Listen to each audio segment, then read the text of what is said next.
จ้าจ้าหิมะ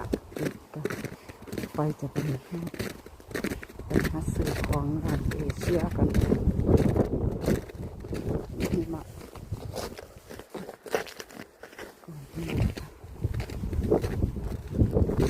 ที่ทั้งหนาวทั้งเย็นอยากออกนอกบ้านไปถึงหนาวมากเย็น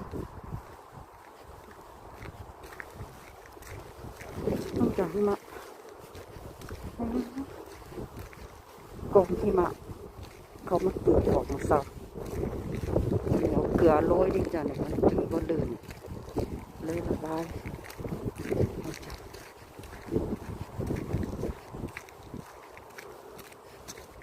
น่าสงสารรถบ่จ้ะไปจากเพื่อนๆซื้อของนอนเอเชียกันจ้า